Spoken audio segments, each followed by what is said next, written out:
Assalamualaikum warahmatullahi wabarakatuh. Perkenalkan, nama saya adalah Mia Suryaningsih. Saya adalah calon guru penggerak angkatan 7 dari SD Integral Wali Songo Sragen. Di sini saya akan menyampaikan koneksi antar materi modul 2.3. Nah, di sini juga saya akan menyampaikan tentang isi kesimpulan dan refleksi tentang apa yang sudah saya pelajari. Yang pertama adalah peran saya sebagai coach di sekolah. Nah, itu berkaitan sekali dengan modul 2 yang mempelajari tentang diferensiasi dan juga tentang kompetensi sosial emosional. Mengapa begitu? Karena dalam coaching kami dituntut untuk memahami berbagai materi tentang diferensiasi. Jadi ketika rekan sejawat berkonsultasi atau sharing, meminta bantuan kami sebagai coach dan beliau sebagai coachee, itu kami sudah mempunyai wawasan tentang pembelajaran diferensiasi, mulai dari diferensiasi konten, diferensiasi produk, maupun diferensiasi proses seperti itu. Kemudian apa keterkaitannya dengan kompetensi sosial emosional? Nah, coaching dalam hal pembelajaran akan berkaitan dengan pembelajaran diferensiasi yang sudah saya jelaskan seperti tadi. Namun dalam hal lebih ke interaksi sosial antara siswa maupun antar guru ataupun guru dengan siswa, diperlukan bekal kompetensi sosial emosional yang sudah matang. Nah, di sini di modul 2 kami juga sudah mempelajari hal itu, sehingga ketika ada rekan sejawat yang menghendaki coaching dengan kami sudah siap dengan pengetahuan-pengetahuan tersebut dan dapat memancing atau memberikan stimulus pertanyaan yang kritis, pertanyaan yang berbobot terkait apa yang sedang coachee rasakan, sehingga coachee bisa memperoleh beberapa alternatif solusi. Selain itu, di sini saya juga akan menyampaikan keterkaitan materi coaching sebagai pemimpin pembelajaran. Mengapa seorang pemimpin pembelajaran perlu coach? Perlu ilmu tentang coaching, karena seorang pemimpin pembelajaran harus bisa memimpin, selain itu memanage bagaimana proses pembelajaran, dan dia bisa mengkontrol setiap apa yang sedang dihadapinya. Jadi tentunya perlu penerapan coaching. Di antaranya ilmu yang dipelajari adalah fokus, kemudian mengajukan pertanyaan yang berbobot, serta kehadiran penuh. Nah, bagaimana caranya supaya bisa fokus? Bisa dengan menerapkan teknik stop, atau dengan mindfulness, teknik mendengarkan musik, teknik membayangkan sesuatu, memulai dari benda di sekitar, seperti itu. Nah, kemudian bagaimana dengan menyusun pertanyaan berbobot? Itu juga merupakan satu kompetensi yang penting, karena dalam menjadi seorang pemimpin pembelajaran itu harus bisa menyusun satu pertanyaan yang berbobot, menyusun kalimat menjadi satu kalimat efektif yang mengkritisi suatu hal yang berbobot, yang mempunyai sebuah inti, seperti itu. Kemudian bagaimana caranya supaya bisa berkehadiran penuh? Berkehadiran penuh sebagai seorang pemimpin juga sangat penting. Bagaimana nanti ketika ada rekan-rekannya atau guru-guru di sekolahnya yang membutuhkan coaching, yang membutuhkan sharing. Nah, beliau harus siap untuk menghadirkan fokus penuh, kehadiran penuh, sehingga bisa menyelesaikan masalah yang sedang dihadapi, walaupun dengan banyak beban yang ada di dalam dirinya sendiri sebenarnya, seperti itu. Kemudian saya juga akan menyampaikan tentang 3 kompetensi, yaitu diferensiasi, kompetensi sosial emosional, dan juga coaching itu tadi merupakan hal yang harus terus dilatih. Sehingga sebenarnya dalam pembelajaran diferensiasi kami sudah melakukannya. Kami sudah mempraktikannya dalam kehidupan sehari-hari saat kami mengajar, meskipun ketika kami belum mendapatkan pendidikan di guru penggerak. Namun untuk istilah diferensiasi memang saya baru mengetahuinya ketika ada pendidikan guru penggerak ini. Nah, dan tentunya nantinya saya akan terus improve bagaimana caranya supaya pembelajaran diferensiasi di kelas saya ataupun ketika saya menularkan pembelajaran diferensiasi kepada teman-teman saya itu akan lebih kreatif lagi, baik dari kontennya, dari prosesnya, ataupun dari produknya. Seperti yang sudah disampaikan di modul sebelumnya, bahwa kita tidak bisa memaksa ikan untuk juara di pembelajaran terbang.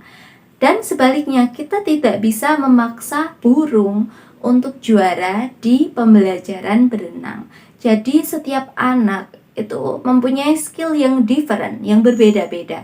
Maka dari itu kita sebagai guru, sebagai penggerak pembelajaran harus bisa melakukan pembelajaran berdiferensiasi sehingga memfasilitasi siswa untuk mengembangkan dirinya sendiri-sendiri sesuai dengan kodrat alam dan juga kodrat zaman. Nah, bagaikan mereka itu bagaikan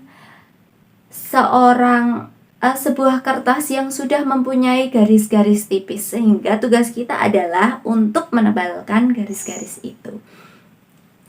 Nah, selain itu dalam kompetensi sosial emosional sebenarnya kami juga sudah mempraktikkan itu ya. Setiap pagi kami melakukan refleksi pembelajaran, melakukan pertanyaan diagnosa awal, dan setelah pembelajaran kami juga melakukan refleksi. Itu merupakan salah satu bagian untuk pendidikan sosial emosional siswa. Namun dulunya kami belum mengetahui tentang teknik stop, kemudian teknik berbagai teknik mindfulness itu memang belum kami coba. Dan setelah mendapatkan ilmu dari pendidikan guru penggerak, saya sendiri sudah mempraktikannya di kelas saya, dan alhamdulillah berjalan dengan lancar. Siswa-siswa menjadi lebih rileks ketika saya tanya bagaimana perasaan kalian setelah kita mempraktikkan teknik mindfulness kompetensi sosial emosional dengan menggunakan musik dan juga mendengarkan suara ustadzah. Nah, mereka merasa lebih rileks, ada juga yang lebih bersyukur, ada juga yang lebih mengetahui bagaimana nanti tujuan hidup mereka. Siswa saya adalah kelas 4 SD. Dan mereka sudah bisa bernalar seperti itu. Mereka sudah mempunyai gambaran tujuan bagaimana nantinya supaya mereka bisa menjadi kebanggaan orang tua mereka masing-masing. Seperti itu. Kemudian dalam kompetensi coaching yang ketiga itu adalah kompetensi coaching. Saya sendiri sudah mempraktikkan coaching ketika saya menjadi coach, ketika saya menjadi coachee, bahkan ketika saya menjadi observer saat rekan sejawat saya melakukan coaching. Nah, ketiganya sudah saya lakukan, dan ternyata dengan coaching kita bisa menemukan beberapa alternatif solusi sendiri. Seperti itu. Itu adalah poin yang selama ini belum saya bayangkan, dan sekarang sudah saya dapatkan. Nantinya saya juga akan menerapkan coaching kepada teman-teman rekan sejawat saya di sekolah, sehingga mungkin walaupun kita tidak menghadapi situasi yang sama, tapi kita bisa menstimulus rekan kita dengan pertanyaan-pertanyaan yang berbobot, sehingga rekan kita bisa menemukan alternatif solusi dari masalah yang sedang mereka hadapi sendiri. Seperti itu. Nah, ketiga kompetensi tersebut tentunya membuat seorang guru menjadi tumbuh kematangan dirinya. Selain itu, dia juga bisa melihat dari berbagai sudut pandang, berbagai sisi, tidak hanya melihat dari sisinya sendiri. Ketika seseorang melakukan pembelajaran diferensiasi, melakukan kompetensi sosial emosional, melakukan coaching, dia juga akan lebih bersyukur. Ternyata bukan hanya dirinya yang merana, paling menderita. Nah, di situ kita bisa sharing, oh ternyata guru lain itu mempunyai masalah yang lebih pelik daripada masalah kita. Ternyata siswa lain itu mempunyai suatu hal yang terpendam di dalam hatinya yang perlu kita cairkan. Hati yang membeku, masalah yang terpendam ada di dalam dirinya. Nah, itu perlu kita cairkan sehingga nantinya dia bisa memproses pembelajaran, menerima pembelajaran dengan baik dan dengan maksimal tentunya. Nah, kemudian tidak ada juga yang memikirkan bahwa pembelajaran itu harus terpaksa. Nah, sekarang apalagi kita berada di kurikulum merdeka yang memerdekakan siswa, yang membuat guru memfasilitasi siswa, lebih berfokus kepada siswa, berpusat kepada siswa, sehingga siswa bisa mengembangkan dirinya, mengembangkan potensi yang dimilikinya secara maksimal. Nah, pengalaman yang lalu sudah saya ceritakan. Nantinya saya akan berproses menjadi diri saya yang lebih baik, yang terus menerapkan pembelajaran diferensiasi dengan berbagai diferensiasi konten. Jadi nantinya saya akan belajar diferensiasi konten itu dari berbagai sumber. Bisa dari YouTube, bisa dari sharing bersama rekan sejawat yang lebih senior, apalagi mungkin literasinya itu sudah lebih banyak daripada saya. Seperti itu. Selain itu, zaman sekarang juga kita harus memperbanyak literasi dari berita, tidak hanya tentang pengetahuan kognitif saja seperti itu, tapi kita juga harus selalu update dari berita seperti sex education itu belum ada di kurikulum, namun tentunya kita harus sampaikan kepada siswa-siswa kita, apalagi sekolah saya adalah sekolah Islam dan beberapa siswa saya di kelas 4 itu sudah masuk ke dalam masa pubertas yang kalau di dalam Islam itu sudah kategori balik, sehingga mereka memerlukan pengetahuan tentang sex education. Nah, itu bisa kita dapat dari sosial media, dari pemberitaan di luar sana sebagai bahan acuan kita, sehingga anak-anak bisa lebih paham dan bisa lebih menjaga dirinya di era yang globalisasi seperti saat ini. Nah, selain itu juga dalam pembelajaran kompetensi sosial emosional, nantinya saya juga akan menerapkannya lebih sering. Misalnya di sela-sela pembelajaran, paling simpel adalah teknik stop. Kita berhenti sesaat, kemudian memikirkan satu tujuan kita yang ingin kita capai, dan kemudian bisa melanjutkan lagi aktivitas seperti sedia kala. Apalagi di sekolah saya adalah sekolah full day. Jadi siswa-siswa belajar dengan full, sangat padat, menggunakan 3 kurikulum pembelajaran, yaitu kurikulum kedinasan, kurikulum diniyah, dan juga kurikulum Cambridge yang berbahasa Inggris. Sehingga kalau menurut saya teknik stop sangat diperlukan. Sebenarnya kami juga sudah melakukan ice breaking. Ice breaking saya rasa di beberapa poin itu juga mirip dengan mindfulness. Tapi intinya adalah mereka sama-sama mengembalikan siswa supaya kembali fokus. Namun untuk mindfulness itu bisa merilekskan juga seperti itu. Jadi nantinya saya akan lebih sering menggunakannya. Kemudian untuk kucing, saya juga sudah menerapkan, namun nantinya mungkin saya juga akan lebih sering mencoba untuk mengajak mengobrol baik siswa didik saya ataupun rekan sejawat saya, sehingga ketika mereka ada masalah, mereka sudah tidak sungkan lagi untuk sharing kepada saya. Seperti itu.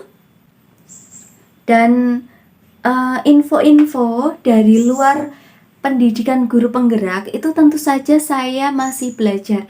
Yang paling dalam jangka waktu lama itu terdekat ini adalah saya juga mengikuti program program pendidikan profesional guru. Nah, di situ saya juga banyak belajar. Selain banyak belajar tentang kognitif sebagai guru, saya juga belajar bersosialisasi dengan teman-teman sesama mahasiswa PPG dari berbagai penjuru daerah, karena saya juga mendapat LPTK di Manado. Jadi ada teman saya yang dari Jawa, ada juga teman saya yang dari luar Jawa. Itu merupakan satu pembelajaran yang sangat bermakna bagi saya, luar biasa sekali. Selain itu, saya juga tidak berhenti hanya menggunakan sumber pembelajaran dari guru penggerak saja, ataupun dari ilmu-ilmu yang sudah saya dapatkan melalui PPG yang lalu saya ikuti dan sempat berbarengan juga dengan PGP guru penggerak ini. Tapi saya juga mengikuti seminar-seminar dan juga diklat, terutama yang diadakan oleh Kemendikbudristek di aplikasi SIM PKP. Jadi di situ ada semangat guru seperti itu. Saya tetap mengikutinya sehingga saya terus menggali banyak informasi, mengikuti perkembangan dan mengimprove skill saya sebagai guru. Selain itu, saya juga masih aktif di mengikuti pelatihan fasilitator dari sekolah penggerak seperti itu, karena saya berada di kelas 4. Jadi memang kelas 4 itu sudah mengikuti kurikulum sekolah penggerak. Di sekolah kami sudah kelas 1, 2, 4, dan 5. Dulunya untuk tahun kemarin saya juga sudah mengikuti pelatihannya secara langsung ketika saya mengajar di kelas 1. Namun untuk tahun ini saya di rolling sehingga rombel saya di kelas 4. Nah, tetap tidak patah semangat dalam belajar lagi. Yang paling mudah saya mendapatkan informasi adalah dari YouTube.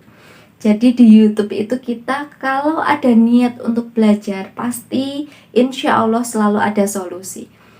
Selain saya terus improve baik dalam teknologi maupun pengetahuan, itu saya belajar seringnya otodidak dari YouTube. Seperti itu, semoga cerita singkat saya koneksi antar materi modul 2.3 ini bisa sedikit atau banyak bermanfaat bagi Bapak Ibu yang melihat. Kemudian bisa juga Bapak Ibu sharing dengan meninggalkan komentar di sini terkait pengalaman saya mengikuti pendidikan guru penggerak angkatan 7 ini. Apabila saya ada kesalahan kata, saya mohon maaf yang sebesar-besarnya, dan apabila ada hal yang bisa diambil dari sepatah dua patah kata saya yang barusan, itu adalah titipan dari Allah Subhanahu wa Ta'ala. Sekian dari saya, semoga bermanfaat. Terima kasih. Wassalamualaikum warahmatullahi wabarakatuh.